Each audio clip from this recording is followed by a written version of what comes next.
Innsbruck in Austria, twice an Olympic venue, and outside a small village called Eagles is the sliding track for those winter games. In 1964 it was a natural track, in 76 and onwards it has been an artificial track. Hello everybody, welcome back to Innsbruck. Martin Haven alongside me, Nathan Crumpton, as we get ready for the deciding run in our sixth four-man bobsleigh competition of the season, and it is tight at the top. Yes, it is tight indeed, as we can usually expect here in Eagles, but what a day for Team Hunter Church. Hunting for the medals today, sitting in third position. They had the third fastest start, which gives them a great opportunity to fight for that podium finish, and they will be trying to upset the German sweep. Sitting in second, Johannes Lochner with a 5:07 start, second fastest start, and sitting in second position. They're fighting their teammates for potentially a gold medal, but also trying to keep young Hunter Church at bay.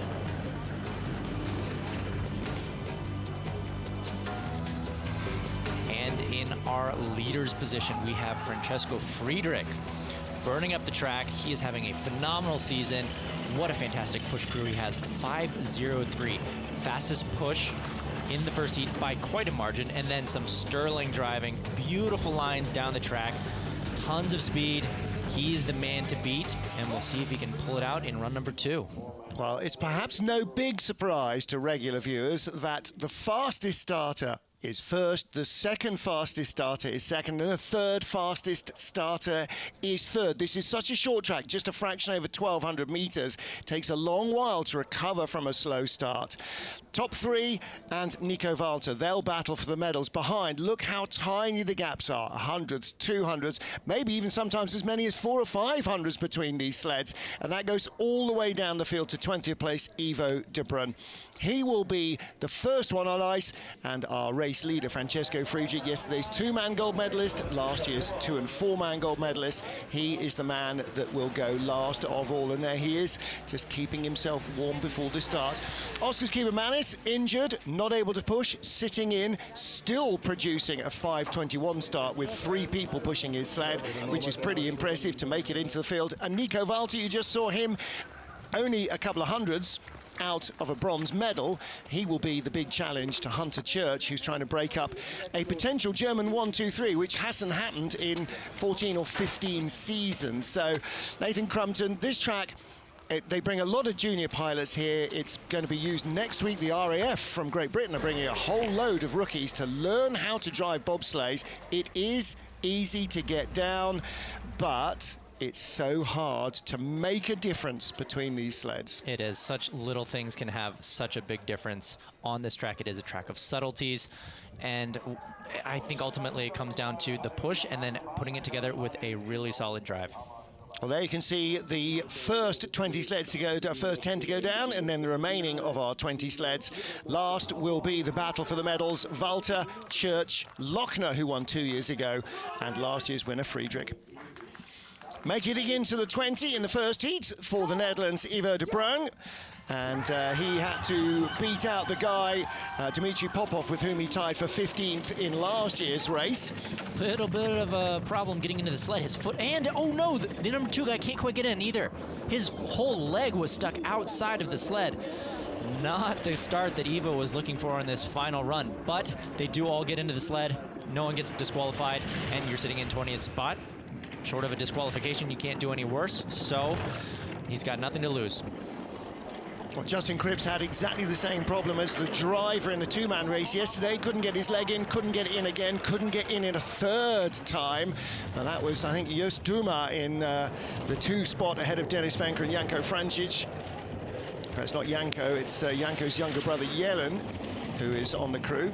And it is so difficult. You have such a short period of time to get 4 really large guys into the sled.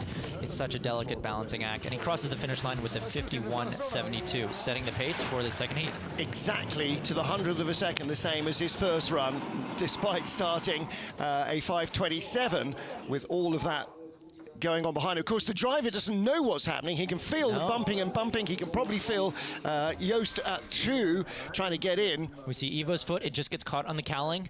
And then, his foot actually gets caught behind the push bar. Yeah, and that's why he can't get his leg in, because he's going to have to stand up again now. And he's trying to figure out, how am I going to get my leg around there? He's already into curve one, not settled. And look how close everything is to the sled there. Look how close that board is to his foot. He's really working hard because you don't want to be going down this track. That, in fact, I think was the guy at 3, Dennis Venka. Yeah, there you are. And I think he has probably pulled a lot of muscles there trying to get himself in. Was that Dennis or was that Yelen? I think Yelen Francic maybe, who's the youngster in the team, his first four-man race. And that's going to take a bit of physio to sort out.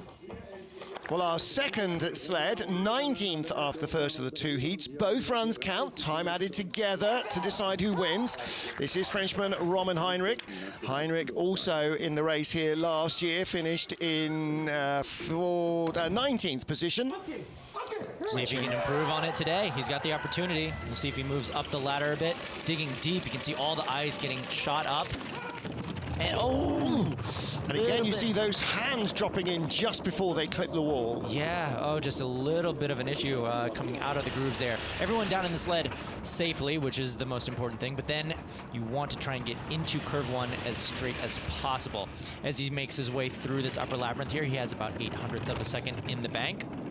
Setting himself up for Kreisel here, still in the green, still by 800ths of a second.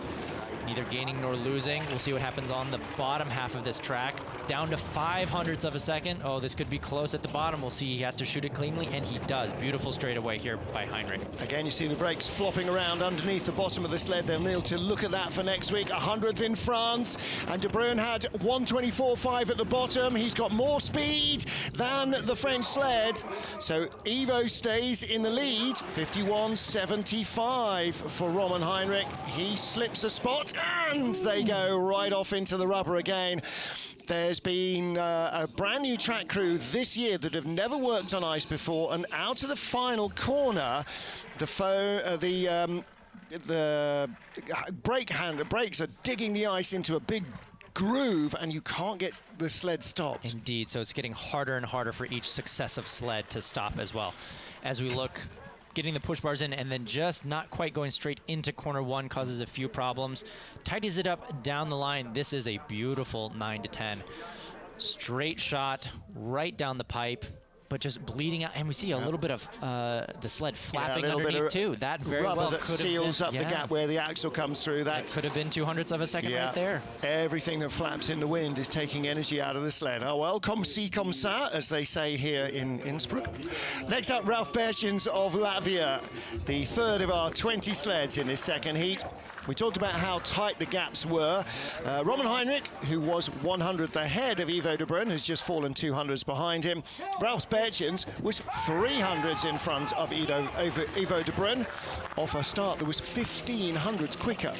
Yeah, had a fantastic. Oh no, and more issues. Hang on, that's 3 for 3 now. This is a very short start compared to last week, which is like a half marathon in La Plana, but this is not their first time round here.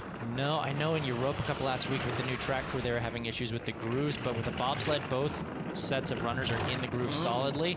Oh, I don't know what it is. We'll see. I think everybody's just trying to run it right down to the first corner to get that speed. Just trying to get a little bit of extra velocity out of the sled as they still hold the lead. 101.1, solid speed here.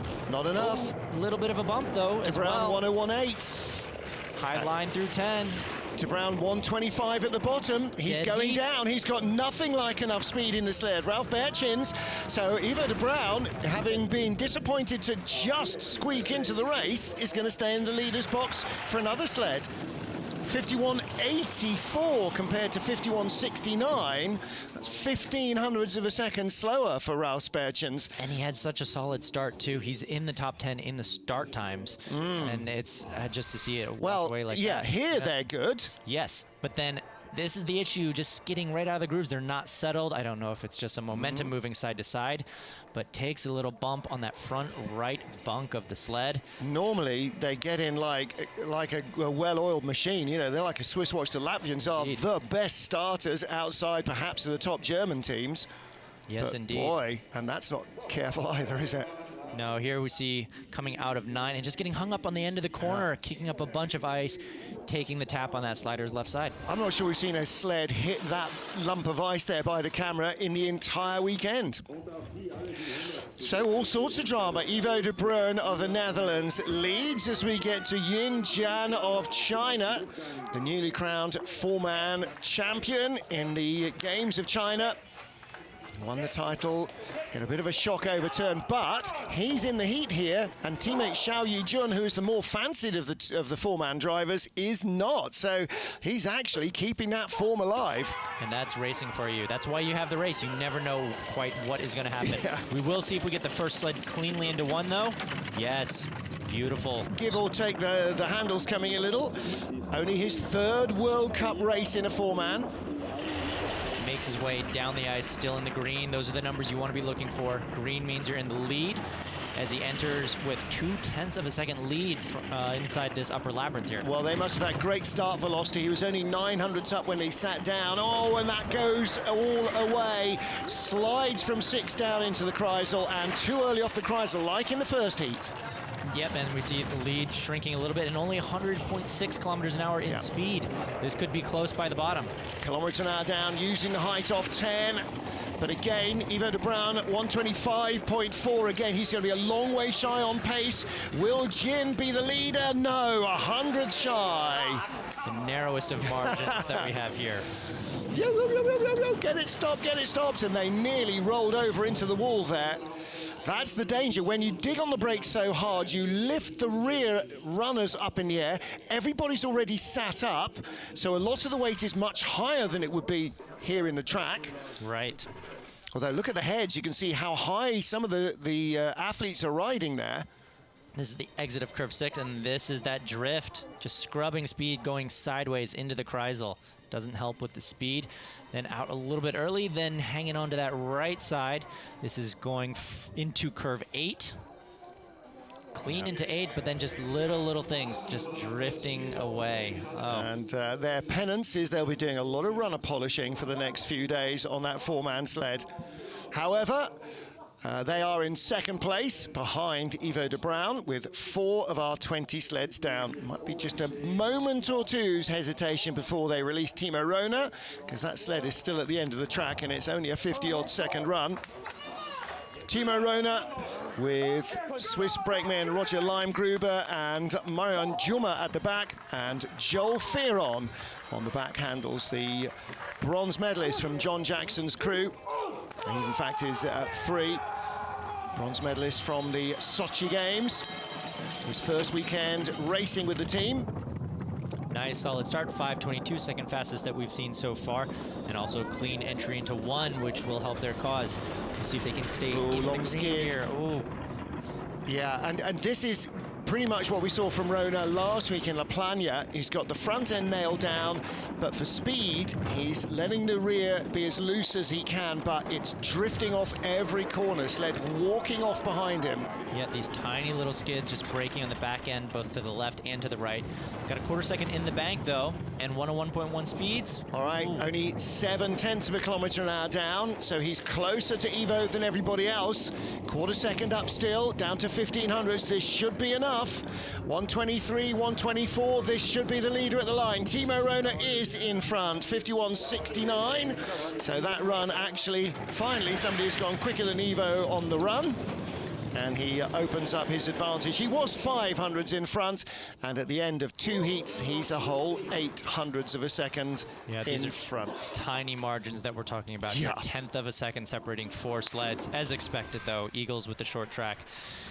Getting some really tight finishes, and here we see just brushing that slider's right side. Too much height in 4, and again here you see just the sled breaking out off the corner. Tiny little fishtails. This is the exit of 9 here.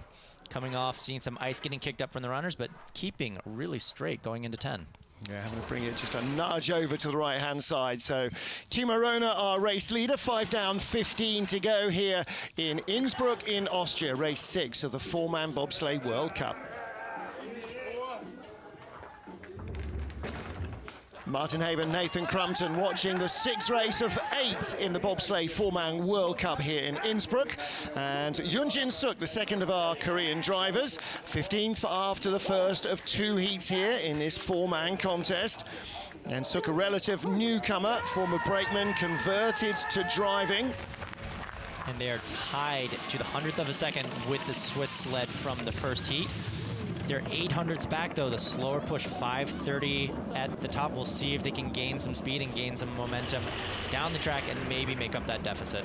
Well, Suk and Juan seem to have swapped sleds this weekend from La Plana last week. The team trying to make decisions as to who drives which better and what brakemen lineups work best.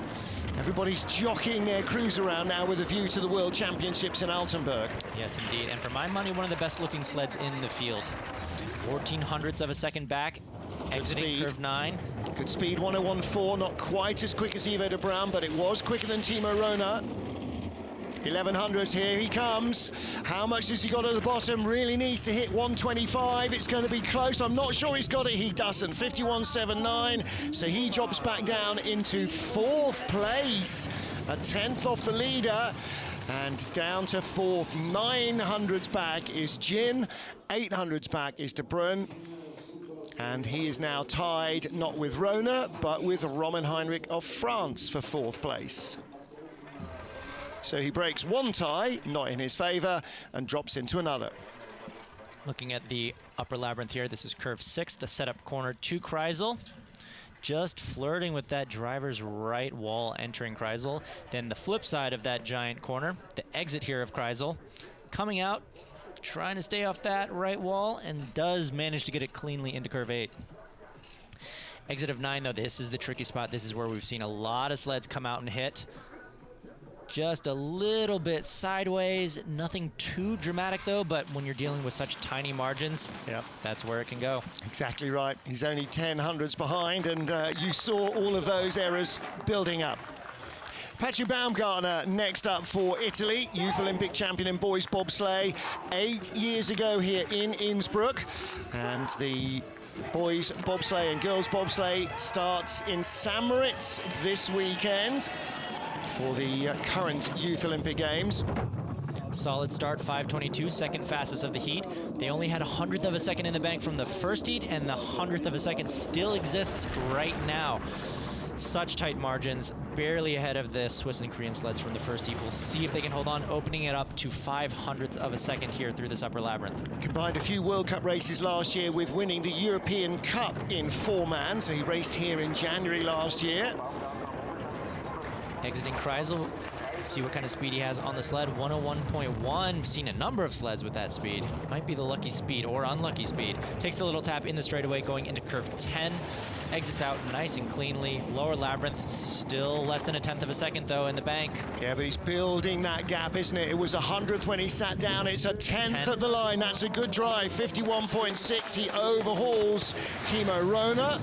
900ths of a second added to his advantage, and they go straight through the station and onto the ice, onto the rubber as well, off the ice. So there's an awful lot of problem getting these sleds stopped from some of these drivers and brakemen.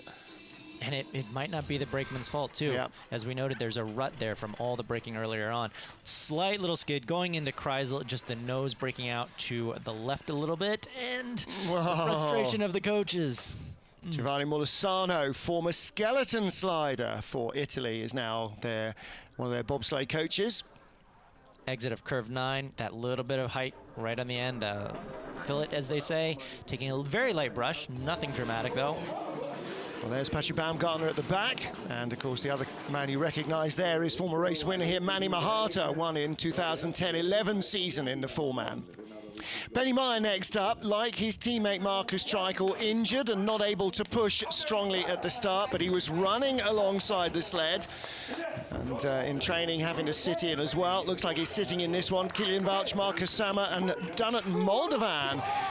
And they're going to have to push off only with 3 of them pushing instead of 4, plus the extra 90-odd kilos of Benny sitting in the sled too. They manage a 5:33 start. It is a 100th of a second slower, but he was able to drive himself into the finals from the 23rd position at the start all the way up to 13th by the end. So that is that home track knowledge, just being a really solid slider. Only a 10th of a second deficit right now. Plus, when he's healthy, he's got a good start, and season opener in Lake Placid, he was in 3rd place. Benny definitely can drive. Yes, he knows the track well here, so that certainly doesn't hurt. Down to 800ths of a second, clawing his way back 100th of a second at a time. Yep. Little tap, Keeps the runner straight, though. Nice line through 10. Clean exit. Oh, is there enough track? 300ths of a second. He might yet bring it back. Going to be close. This is to hang on to his position in 13th at least, 51.65. And that massive Innsbruck margin, 100th of a second. So seldom you see anything really phenomenal here. Yesterday's two-man race was quite exceptional when Francesco Frigic won by 74 hundredths. The gap from silver to bronze was 100th. That's much more what we expect. Yes, indeed. And it is a testament to Benny's driving, though. His familiarity with his home track just takes that very light skid going into Kreisel there, but it doesn't seem to hurt him too much. High line above the blue luge lines there, whipping himself around the corner and then down into the lower portion of the track. Keeping the sled straight and just nipping out the lead by 100th. Well, there's Benny. Wife Elizabeth came in to commentate on the skeleton on Friday with baby Hendrix. They're living at Benny's mum and dad's house in Innsbruck right now. He is the leader. His advantage over Brad Hall of Great Britain, 100th from the first heat. Brad Hall and Greg Cackett took silver yesterday. We believe the best British bobsleigh two-man result since the Olympic champions of '64. Nash and Dixon retired. Taylor Lawrence and Luke Dawes, the new men in the crew this season. Big T and Luke, both military men from the Royal Marine Commandos and from the parachute regiment. 5:26 start for the guys. That is 100th of a second improvement off of their first heat start. And they know that even 100th, if they give it to their driver, can make a difference. Again, really hauls it there around the corner. We saw the back sliding around on his sled in the first heat. It is a game. You can't change the runners. No, we think he just has a loose setup, just going for a very aggressive technologic setup there, as he still holds on with 500ths of a second. Sliding down. Been generating great speeds all season long. 101.8, that's as quick as anybody. Takes the tap, little flick of the runners, entering curve 10, big height. Well, this could give him the lead over Benny Meyer, 600ths of a second, fastest sled, 125.4, 126. This is quicker than anybody we've seen so far, 51.59. So Brad Hall guaranteed a top 12 finish minimum, and 10th place, well, I don't know, that was about 1200ths ahead of him in the first heat, or 1800ths in fact, so that might be a step too far, but the very least that happens here for the four-man crew is they'll hold their place, and they got it stopped on the ice. Here, exiting curve 2, just taking a little bit of a bump and then washing that back end up onto curve 3 on that first little pressure. Then down lower, curve 7, the Kreisel, exiting out, nice middle of the track exit and smoothly into curve 8 there. Oh, but takes a little bit of a bump right on the ontake. Again, the rear steering off 7, push the nose early into 8, and same here off 9, climbing uphill to 10. The last place you want to hit a wall is when you're going uphill. Well, there's Brad, big smile on his face. Yesterday, he and Greg Cackett started with a bronze medal position in the first heat, drove into silver.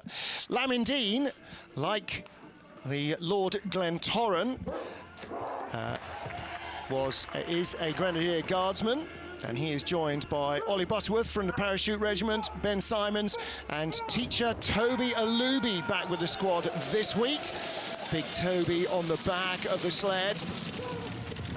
British guys, the race within the race. 5:22 start for them, marginally slower. We'll see how they compare to their teammates by the bottom of the track, though.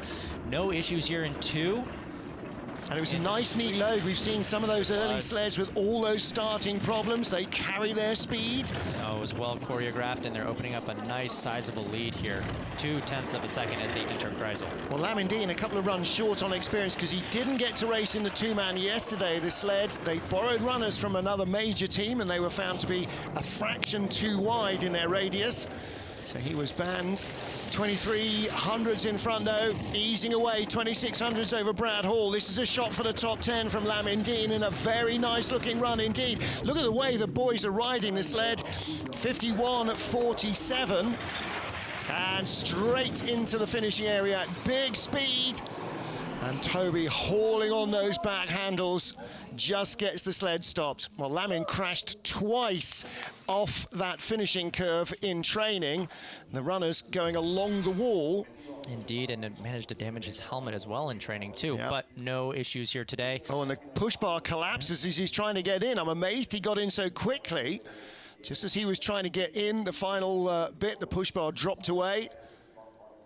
Just a little late on the exit, gets it pushed away. Hanging on to the end of corner 9 here. You can see the runner just steering Yeah. it down, then counter steering it. Really Takes had a to little haul it off there, Robin Hooding it off the corner. But Lamin Dean, the race leader with 10. Yes, mate. Yes, the braking straight is the most dangerous part of this track by a very large margin. Lamin Dean leads Brad Hall 10 down, 10 to go. 6th World Cup race here in Innsbruck.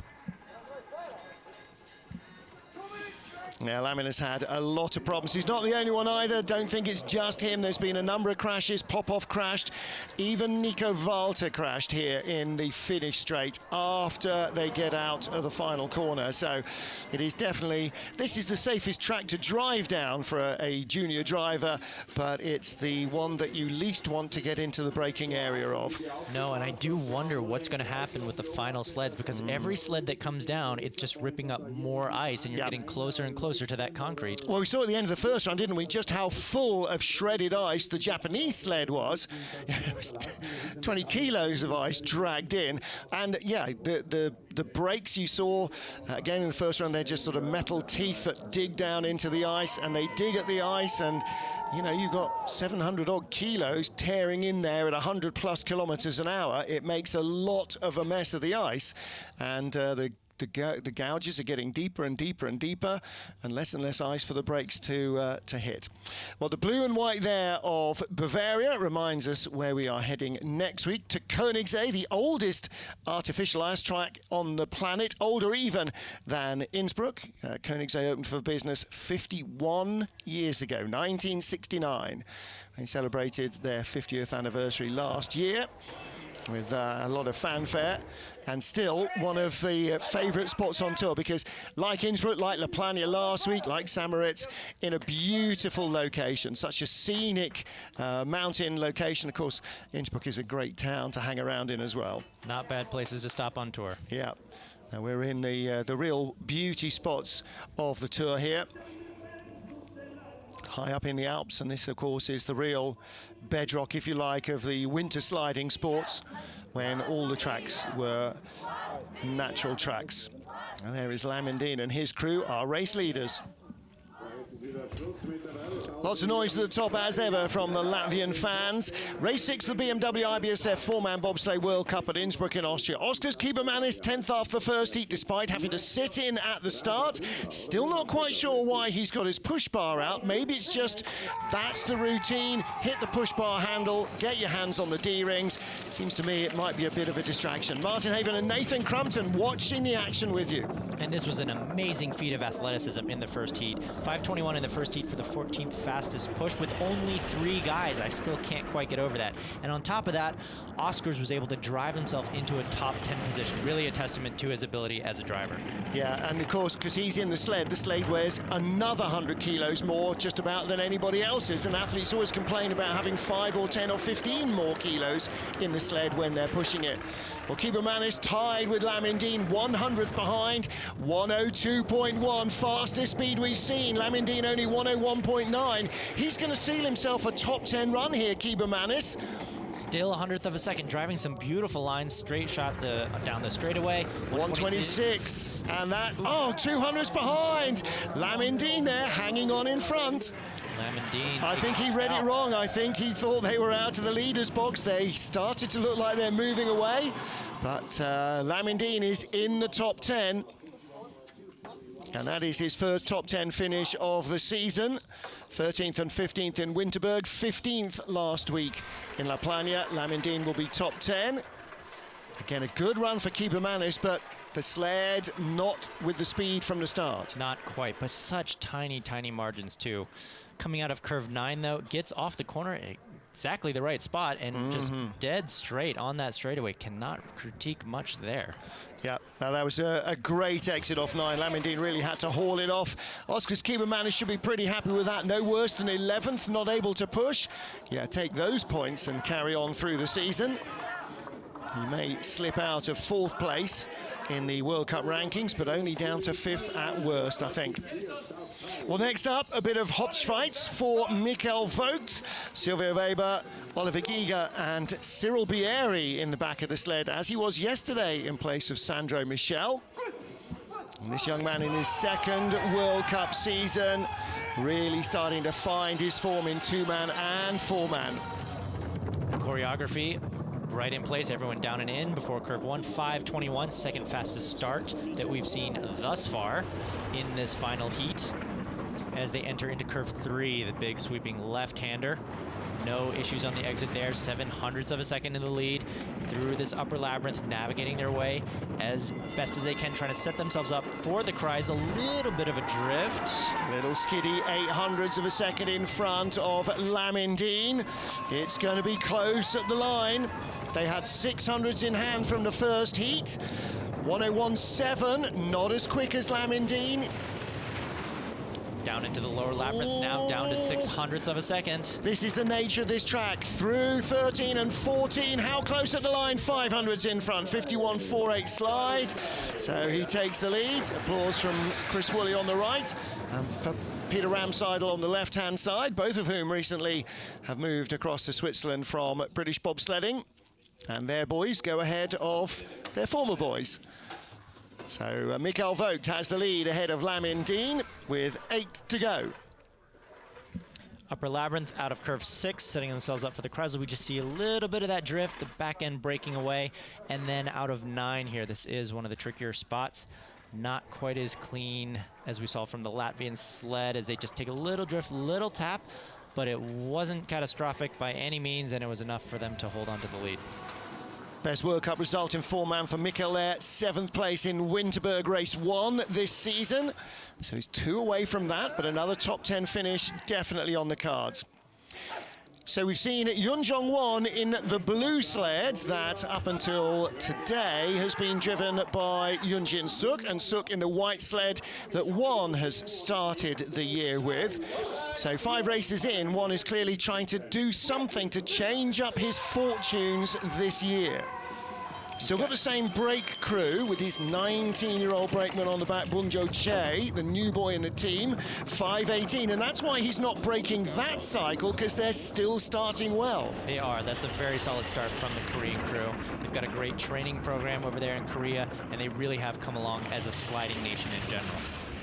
500ths of a second in front. The gap was 4 over Michael Vogt when they sat down. Bit of a late entry there into 6, but he manages it just fine. Doesn't seem to brush too much of the wall. Still 0.06 of a second. Exiting Kreisel here, hangs on to the end of the corner. Still holding strong right there at 0.06 of a second. Outstarted Vogt by 200ths in the first heat. Ended up 100th in front.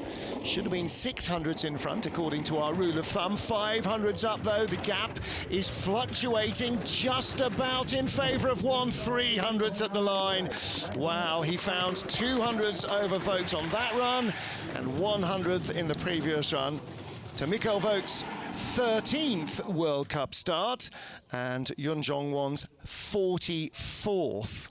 A 31 race advantage in World Cup terms alone in terms of knowledge, and that parlays to 300ths of a second. Looking again at the start, nice entry by the pilot, tucks down into the sled, and then like a well-oiled machine, everyone getting down and in. The experience really showing off right there. Well, again, they ride the sled nicely. You can see the tall figure of Youngwo Seo at 3. His brakeman still tucked out of the airstream. And there are the boys. Happy with that. There's one there on the right-hand side. Is their 19-year-old schoolboy brakeman, Bungjo Che. 7th after the first of our 2 heats, Dominik Dvorak of the Czech Republic. Dvorak 5th here last year, still his World Cup best. So could he match it? Well, 5th was 0.08 of a second away, so yes, quite possibly he might. Let's see what happens in the second heat. Again, trying to get that choreography exactly right. They all hit the handle with full weight at the same time. Ooh, little skid. Little bit of a drift there going into corner 1, but a 5:15 start, one of the faster starts that we've seen. As long as they didn't scrub too much velocity, and I don't think they did, I think they preserved enough of it that they'll manage to hang on to the lead here, at least through the upper portion of the track. Yeah. Bottom half is anybody's game. Slender lead. Best exit velocity from the first speed trap is Patrick Baumgartner's crew, still just 100s in front. I think one might have it here, but Dvorak again. This sled produces big speed at the bottom, one of the BTC four-mans.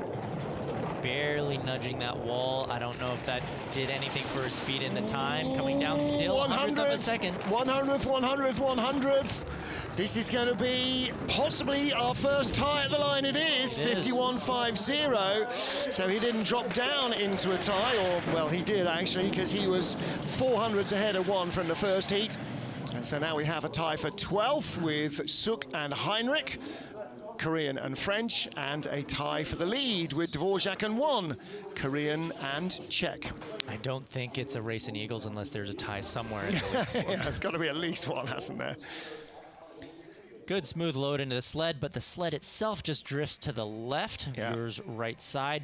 But credit to the pilot, not panicking, just sneaking it through there. Yeah, you can see he had his hand on the steering D-ring, so he just nudged it away from that wall. You can also see the steer there off of corner 9, just the light brush on the straightaway before 10, and then into the lower labyrinth, getting on the corner, trying not to get hung up, taking it off, and then into 13. So Dominic Dvorak, our joint leader with Yun Jong-won, doesn't gain, but doesn't lose a place. He'll be no worse than 7th. 6 to go, and a chance for Alexei Stulnev of Russia to produce perhaps his first top 6 result here. He had a great start in the first heat, tied 3rd fastest at 5:11. Can they improve it all? Ooh, long push by the 3rd guy, and a little bit of an issue. 5:10, good time though. They do all manage to get in and get down. Trying to stay smooth through this upper portion of the track and build as much speed and as much momentum as they can. 1/4 of a second lead, very sizable margin. It would take a pretty big catastrophe for them to blow all of that, but you never know. That is racing. Again, they started just 100th quicker than their previous best, and that's part of the key, I think, to Stulnev this year, is this starting crew is getting quicker and quicker, and they have been lagging behind at the start the last couple of years. Little skid there, though. Down out of 10 into the lower labyrinth, still holding on just over a 1/4 of a second now. Big lead. He was only 500s in front of Dvorak from the first heat, and he adds 2/10 to that. That's a massive advantage. 51.31. He had a 51.29 slide in the first heat, and again, they get the long distance record for going straight out the end there. Their Valner's brakes are not getting down to the ice half as much as they need to be. Into the start, 3-man running it really deep. Yeah. Just manages to get on and into the sled, but the sled is already out of the grooves by this point, at which time we see the sled itself just starting to drift, edging ever closer to that driver's right wall. Look at Stulnev, drops himself down lower into the seat so his number 2 man can get his feet around. Exit of curve 9, just taking it off the corner. Light brush, light skid. Not catastrophic though, and they had enough speed and momentum that they carried it down through this bottom portion, lower labyrinth. But he's late here. Look at the way the crew get whipped around there. So that could have been even faster.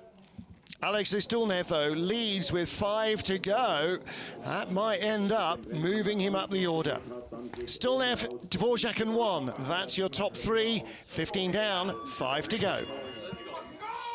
Last 5 sleds, race 6 of the BMW IBSF 4-man bobsleigh World Cup. Justin Cripps of Canada won the 2 season openers in Lake Placid. Let's see if he can move up the order into the medals here. It's a long shot, but it could happen. Solid start, 5:13, tied down to the 100th of a second with Stulnev of Russia. This could be very close at the end, and he drops into the red at the moment, but with some sterling driving, which we know Cripps is capable of, he could certainly haul that back. He was 300s ahead of Stulnev. They started 300 slower, so now Cripps has got to outdrive Stulnev with just a little less speed from the start. Here he should have undone that deficit. Now, can he drive himself into a top 5 finish? The gap's gone out from 1 to 200s, but the speed is good. It's the best we've seen. Just clattering the sled around a little bit, making some contact with the walls, but does come out cleanly out of 10 and into the lower labyrinth. Still 200ths of a second. This could be razor thin at the finish. Flying through the final corner and at the line 300s, 51.31. The time is exactly the same as the run of Alexei Stulnev, so he holds his spot. He will be no worse than 5th here, and that is his best result in Europe. Or in fact, he's had 3 5ths now and a 6th place in the second race in Winterberg. So they'll be happy with that. Solid season overall for Cripps, and he just managed to find that Austrian shortcut right in the very final corner. Exit of 9, this is where we saw a few of the issues. Just stays on a little too long, crosses, taps both bunks, left side, and then breaks into a little skid. You can see him making the correction. Those runners trying to get straight into 10. Happy 100th birthday, Guido. Happy 100th birthday, Guido. Here's to another century. Well, happy birthday indeed to Justin's grandfather, 100 years young today. Phenomenal, 100 years old. Think of what he has seen. Seen a few Justin Cripps medals as well, including silver here a couple of years ago. Well, 4 to go, and here comes the snow. Is it Holcomb up next? No, it's Nico Walter. So Nico Walter, 2100s off the lead, 200s out of the medals. This for a German podium. 3 German sleds in the top 4, only divided by Hunter Church, the American. And someone lost a mouth guard. Something came out there on the track. A little bit of tape or a bit of something came off the sled. Not supposed to happen as Team Walter makes its way down through curve 3. Still in the green, going into 4, into this upper labyrinth with 1200ths of a second in the bank. We'll see if they can build on that. Snow coming down, though, you never know. It could just add a little bit of extra stickiness to the ice. So far, not having a problem with it as they open it up to 1300ths of a second. So now he's got his advantage back over Justin Cripps. It was 1300s, now it's 15, 102.1. Cripps 102.6, so the gap will come down. But it's not about Cripps at the moment. It's about trying to jump ahead of Hunter Church, and he's got speed at the bottom. 126.1, the fastest of all. 125.7, that's good enough. 51.24. Flip in the corner. Oh, again. Oh, they're going to go flying. Well, the sled will stop dead there on the rubber, but luckily everybody was ready for that, and they were well tucked in. That is Nico's second crash in 3 days in a finish corner. Oh my goodness, that's so hard to see. Here's the start, though. We see the snow coming down, which could play havoc with these final 3 sleds. Team gets in really smoothly, though. A lot of credit to the team. Well choreographed. We see that bit of tape or paint or something fly off the sled there. Yeah, it looks like a little bit of yellow vinyl. It's vinyl, isn't it? Look, yes, you can see there's a tear there. Somebody's spikes have slipped, haven't they? And they've just gouged the vinyl. Just below the push bar there. And then here is the flip out of the, not even the finish corner. It's the final corner after the finish line. And those runners all the way down that wall, all the way down the concrete, those are wrecked. But luckily, I think the crew is okay. There's Nico shaking his head. Paul Krentz coming towards us. Brakeman Tobias Schneider, he was on the sleigh when it crashed. He said, I didn't do anything wrong. I braked in the right place. The grooves are so deep. I mean, it's like 4 or 5 inches deep in the ice. And I think basically when the sled moves to the driver's right, the left-hand runner drops in the hole and it just rolls over into the wall. You can see the frustration there on all their faces. Well, there's Malta, his brand new brakeman, Tobias Schneider. They are absolutely beat up, but they are the race leaders. Now the delay may have an effect on Hunter Church and his chance to claim his first World Cup medal outside of North America. This is a real test of the mental fortitude of an athlete. Now, yesterday when it was snowing, it was big, fat, wet, slow-falling Now here, watch here. So I bet you the sled comes, yeah, oh, swing, no, they're all sitting up, and it's the momentum, it's the weight of the bodies that just throws the sled over. Before he even gets the brakes on off that corner, everybody's sitting up, and all of that weight, top heavy, the sled just pitches over. You're right, I think the center of gravity was just a little too high, and the momentum flipped it over. And I think in years to come, everybody is going to have to go, okay, we all sit buried as if we're still in a racing corner until the sled is in a straight line and the brakes are hard on again, because it doesn't make the sled slow down much quicker if everybody's sat up. We see Mike Kahn, Brian Scheimer there at the top of the track.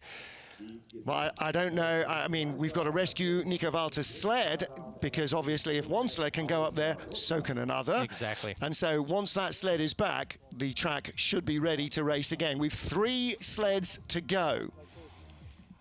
Well, high drama for Nico Walter and his crew. They are going to be very stiff and sore. Nico's already broken his nose, I think, in the first crash on Thursday. There he is. And there's Greg Cackett. And, well, at least he is, they're all out. Yeah, you see Schneider there. There's Paul Krentz on the right. The new boy, shaking their heads, still frustrated. New boy in the sled there, Malte Schwenzfeier. Not a great week to come in. You don't think it's going to be, nobody really worries too much about racing in Innsbruck, but actually a couple of the drivers said to me during the week that they actually take more of a deep breath at Innsbruck than they do in Whistler, not because the track is fast and dangerous, but because they know they've got to deal with the finishing corner and the braking stretch. Same for Skeleton as well. It's the most dangerous part of the track, and this is exactly why. Okay, so Hunter Church and his crew now being summoned forward. So there are our race jury and our IBSF members. Yeah, those guys, the leaders. Nico Walter second left there. I think he's probably had enough of Austria for a while. Paul Krentz on the right gives the thumbs up. I'm sure they're looking forward to being back on a German track next week. Well, I'm sure they're looking forward to getting onto the physio's table, to be honest. Yeah. And Koenigsee, more of a driver's paradise, and certainly an awful lot less damaging once you've crossed the finish line. So what about Hunter Church then?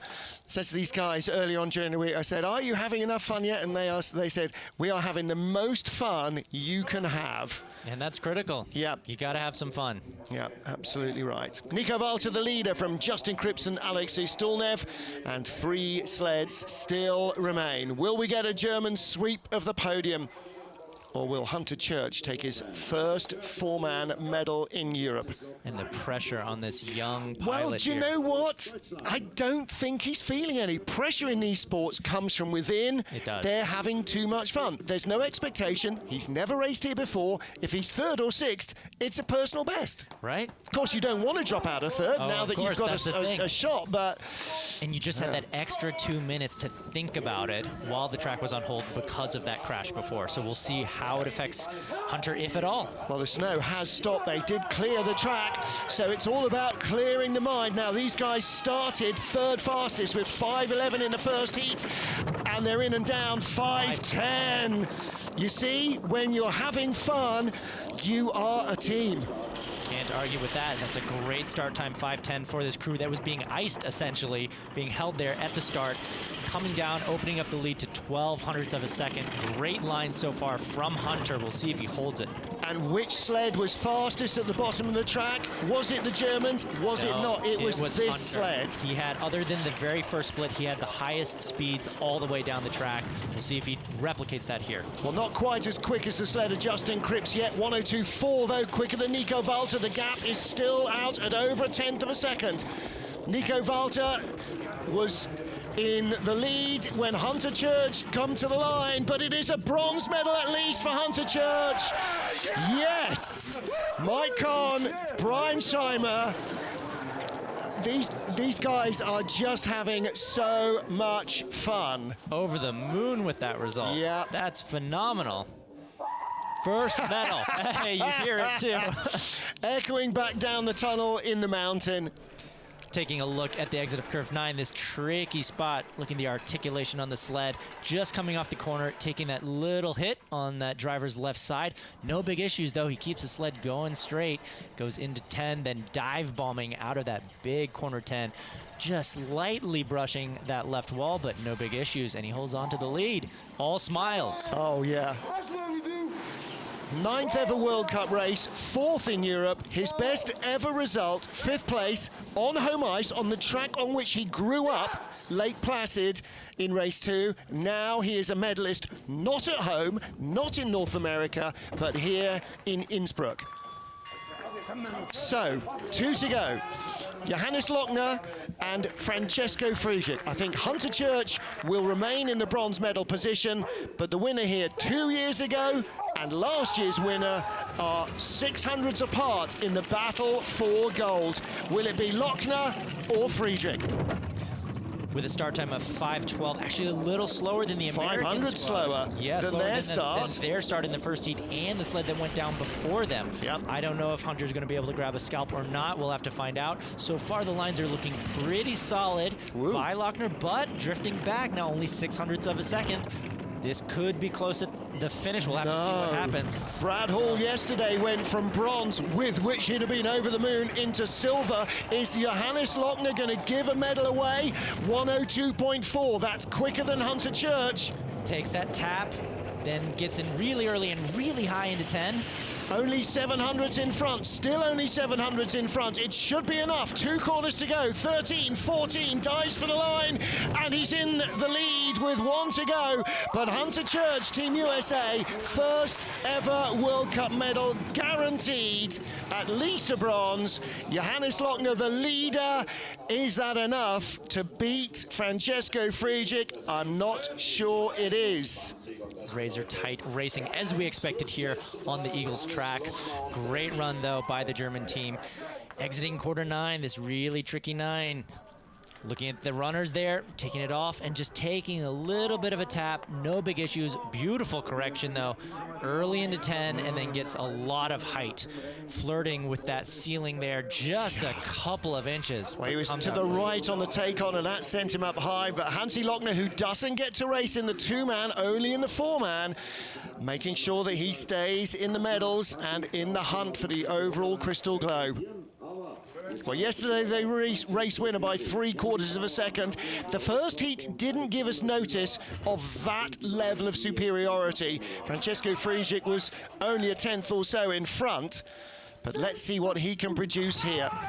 The leader after the first heat, the winner last year. This is the final sled of the day. All the pressure on Team Friedrich as oh my goodness, yeah, they're feeling all that pressure, aren't they? 499. Responding beautifully to it. And the only team to have better start velocity than Hunter Church. And opening up a massive lead now, nearly 4/10 of a second. Takes a little tap, nothing dramatic though. Entering corner 6 into the Kreisel here and expanding, yes, full 4/10 of a second. He's not going to do it again, is he? He's not going to win by 3/4. He's not as quick as Hunter Church, 99.8. We've seen a lot of sleds at 100. That was a little wavy, 101.9. Clean though down the straightaway, clean into 10. This is not his best drive though. It is good enough for gold. Francesco Friedrich though, little rocking and rolling in the labyrinth. Again, victorious at the line. A 50.96, just a fraction slower than his first heat. Fastest in the first heat, fastest in the second. Winner in the 2-man, winner in the 4-man. Beautiful run there by Team Friedrich. Fastest pushes as well, fastest down times. Guy has it all. Yep. Fantastic stuff from Francesco Friedrich, Candy Bauer, Martin Grottkop and Alexander Schuller. Candy absolutely delighted. And the boys claim their second straight gold medal. Torsten Margis not on the sled today. That's Martin Grottkop there with the beard. Torsten was on the 2-man sled yesterday. He said, I want to make sure I was in that race, because he and Francesco had won the previous 5 straight races in 2-man, and they made it 6 in a row. So a big, big run, Nathan Crumpton. They have the start, he's got the drive, the kit works well. Clearly the new FES 4-man sled is at least good enough. Yes, indeed. Beautiful pushing, beautiful driving. wonderful bobsled action here today, and a great victory by Team Friedrich, taking the German 1-2, and then Hunter Church swinging in for that bronze. Well, bar that pesky Hunter Church, it could have been a German clean sweep. Nico Walter only 700s behind. But for the American team, just having the season of seasons. Hunter Church, first ever World Cup medal, doesn't come on home ice where you might perhaps have expected it in Lake Placid or maybe Salt Lake City or Whistler. No, he does it in Innsbruck. And that shows how strong that team spirit is. They're out starting almost everybody. Well, there's a rare view in the last couple of days of the Tyrol region of the Austrian Alps, and a fantastic weekend of racing, pretty dramatic after the finish line in the final corner, and definitely there'll be a few crews who will want to see a lot better conditions in the braking area after this weekend. But they know at least a couple of hours away from here we get to Viesturs, which is a very different kind of track, longer, more demanding in terms of driving, and an awful lot safer once you get into the braking stretch. But for this young man, Hunter Church, 23 years old, from Cadyville, New York, he is Mr. Bun the Baker's boy. It's the family sport. There's Justin Cripps. Looking forward to another great weekend of racing next week in Koenigsegg. That's a track he really knows well and likes a lot as well. It is a real driver's track, and that's the other difficulty for these drivers too, is they've been alternating between gliders tracks and drivers tracks, between Winterberg to La Plagne to here and then to Koenigsegg. Really difficult for the drivers to make that adjustment, really demanding on them to make the change.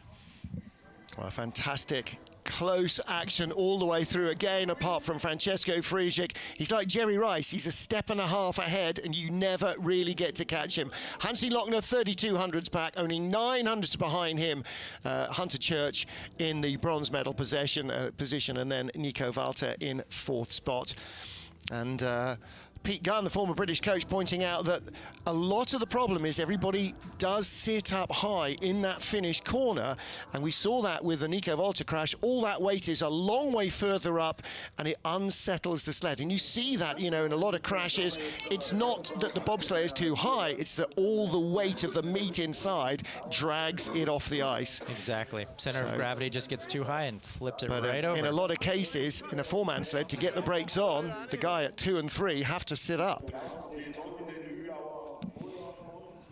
Innsbruck in Austria, race 6 done in the 4-man bobsleigh World Cup, and as in the 2-man, Francesco Friedrich is the points leader. Hannes Lochner in 2nd place, as they were in the race. Justin Cripps remains in 3rd, ahead of Oscar's Kiebermanis. But look at Hunter Church. Hunter up into the top 3 in 2-man. He's in the top 6 in 4-man. He's having a season, I think, of which Stephen Holcomb could be reasonably happy so far, given all of his experience. And Hunter is channeling his inner Holkie in ways that I don't think he believed possible. And in terms of winning ability, Francesco Friedrich is doing a stellar job as well. Nathan Crumpton, we've seen 2 superb demonstrations from him this weekend. We most certainly have. We've been lucky to see such great driving, such great pushing, the athleticism of his team, the techs involved, gold stars all around. Absolutely, gold stars, double plus, and an apple for teacher. And the problem with him is he's not only so damn good, he's so damn modest as well, and he really understands his part in history, what it is that they are doing. Well, there is Hunter Church and the crew, Josh Williamson, Jimmy Reed, and Chris Horn. What a day for those boys. Silver medal, Hansi Lochner with Florian Bauer, Christopher Weber, and Christopher Rasp. And Christian Rasp and Francesco Friedrich with Candy Bauer, Martin Grottkop, and Alexander Schiller. Brian Scheimer getting in there, enjoying it. Well, they are going to have a happy drive to Koenigsegg. We'll see you there in a week's time for our next stop on the BMW IBSF Bobsleigh and Skeleton World Cup Tour. Thanks to you for joining us. Thanks to everybody who's been in the booth, to Nathan especially. Great to have him with us this weekend. We look hopefully towards catching up with him, representing American Samoa in the World Championships in Altenburg. But until next week in Koenigsegg, Bavaria, from Innsbruck, from all of us here Auf Wiedersehen, goodbye, and happy birthday, Grandpa.